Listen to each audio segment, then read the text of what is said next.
긴 세월 우리네 보금자리가 되어온 한옥. 어디까지 알고 계신가요? 한옥엔 우리 문화가 담겨 있고 그 속엔 우리 삶이 묻어 있습니다. 한옥 전문가 이상현 강사님과 함께 예산 추사고택과 수덕사를 돌아보며 한옥에 대해 깊이 알아보려 합니다. 안성시리 공도도서관과 함께하는 기류의 문화. 지금 떠나봅니다.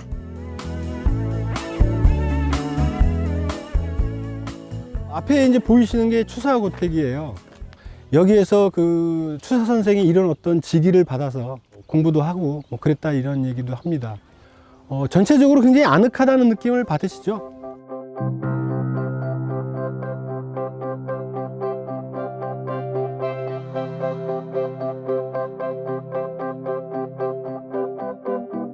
가장 기본적인 구조를 제가 말씀을 드릴게요.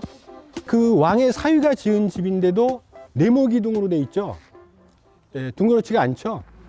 요거 같은 경우에는 이제 그 둥근 거는 하늘이라고 그래가지고 부처를 모시는 대웅전 이런 거 하고 왕궁에만 쓰고 이런 데는 이제 둥근 기둥을 못 쓴다. 뭐 이렇게 하는데 여러분들이 이제 나중에 지방에 있는 그 한옥들을 가서 보시면 사랑채를 둥근 기둥으로 한 게 많아요. 근데 이 집은 이제 왕의 사위 집임에도 불구하고 굉장히 그 당시에 세도를 부릴 수 있는 집안임에도 불구하고 이렇게 나름대로 자기 격을 잊지 않으려고 했다라는 것을 이제 집에서 느낄 수가 있다라고 하는 것이고요.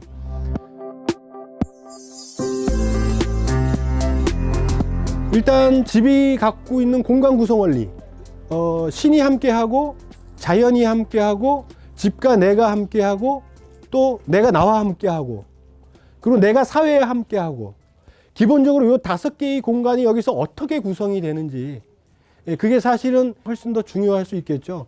그래서 그게 여기에서 이제 그 사당이라고 하는 곳은 우리는 저게 굉장히 경건한 공간이기 때문에 외진 공간으로 생각을 하는데 과거에는 사랑채에 머무는 사람이 계속 문안 인사를 다녀야 돼요. 아침에 일어나서 문안 인사 가고 저녁에 어디 나갔다 오면 또 나갔다 와서 문안 인사 드리고 그러는 일상적인 공간으로 여러분이 보시면 돼요.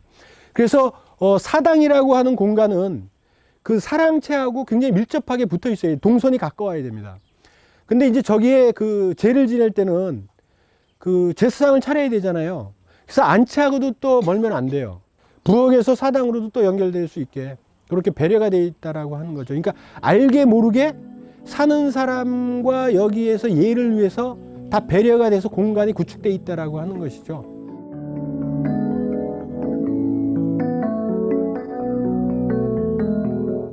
건물이라고 하는 건 철학이 제가 뭐 우리나라 철학이 없네 있네 그래도 철학을 안 담을 수는 없죠. 그래서 특히 영남 쪽에서는 이렇게 가능한 한 대칭 형태의 미음자 집을 지으려고 노력을 한 걸로 보여요. 그게 주리론 쪽이죠. 그러니까 그 이치를 중시 여기는 거예요. 그러니까 설계도 자체를 중시하기는 쪽이 영남 쪽이라고 하면 이쪽 기호지방하고 그 이율곡 같은 경우에는 강원도뿐이죠. 그래서 그런 쪽은 미음자보다는 상황에 맞게 집을 지어요. 바람이 어느 쪽에서 오는데 그걸 막고 햇볕을 또 받아야 된다고 하면 구들하고 연계해서 모양이 바뀌어질 수 있잖아요. 그래서 이쪽 위쪽은 모양이 좀 더 자유스러워요. 근데 여기는 지금 미음자 집이잖아요.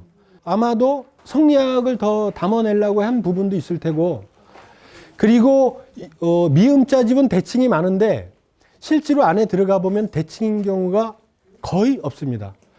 대칭인 듯 해서 들어와 보면 이렇게 달라요. 대칭이 아닙니다. 외부에서 봐도 대칭이 아니고요. 그거는 우리가 삶에 굉장히 편리함을 굉장히 추구했다라고 하는 것을 알 수가 있습니다.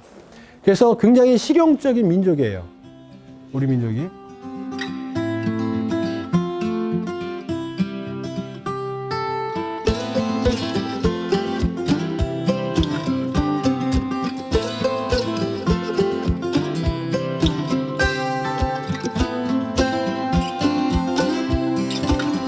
요거 이제 고려 때 그 지어진 건물이에요. 우리나라에서 3번째로 오래된 건물이에요.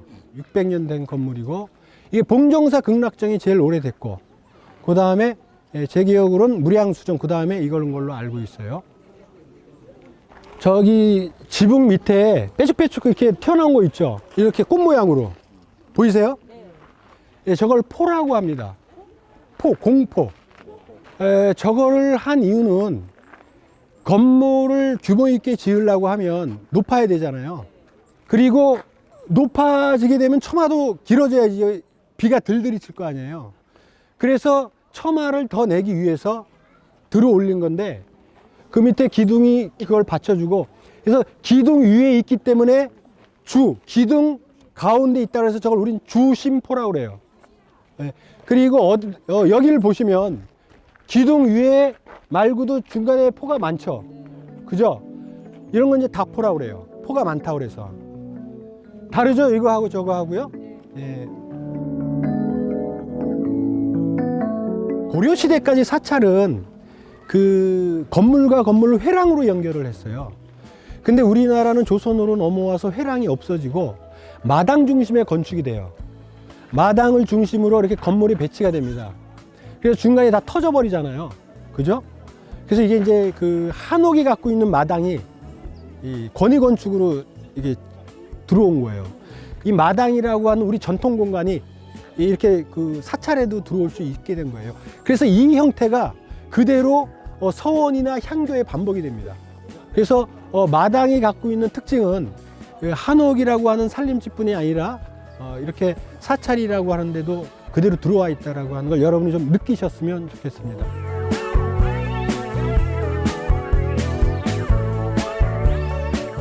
그리고 기둥이 저긴 베을린 기둥이었죠, 앞에. 예. 이렇게 여기는 이제 막 쓴 거죠. 베을린 기둥을 하긴 했지만 원목을 그대로 살려는 게 느껴지죠. 예. 이런 게 사실 우리 기본적인 성향이라고 하는 거죠.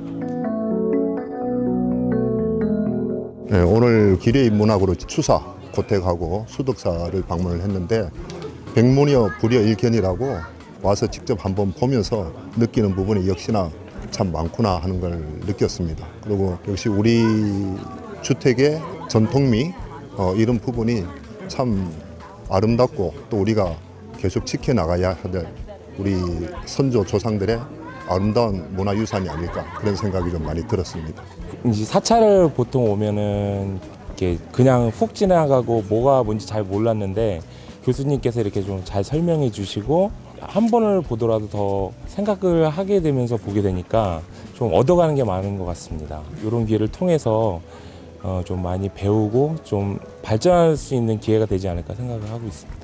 탐방을 준비하게 된 것은 사람을 조금 더 잘 이해할 수 있는 그런 프로그램을 만들어보자라고 생각해서 일단 우리 주위의 것, 우리나라 건물이 얼마나 아름답고 또 우리에게 잘 맞고 또 실용적이고 또 편리한지를 좀 이해할 수 있게 돼서 그것을 바탕으로 좀 더 우리나라 사람들의 그런 사람됨을 좀 더 잘 이해하게 되면서 전체적으로 인문학을 바라보는 그 시선도 보다 또 친밀하고 이렇게 좀 더 쉽게 인문학을 바라볼 수 있는 그런 계기가 됐으면 바랍니다.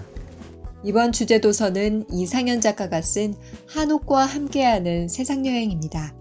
한옥 목수일까지 배우며 한옥을 연구해온 작가를 따라 한옥에 숨은 다양한 문화를 들여다보면서 현대 주거문화가 잊어온 집의 가치를 되짚어봅니다. 2016 도서관 기류의 인문학 프로그램을 운영하고 있는 안성시립 공도도서관은 다양한 체험 행사뿐만 아니라 어린이 금융교실, 독서교실, 문화광자 등 다채로운 교육 프로그램을 주관하며 지역 주민들과 함께하는 공간으로 거듭나기 위해 힘쓰고 있습니다.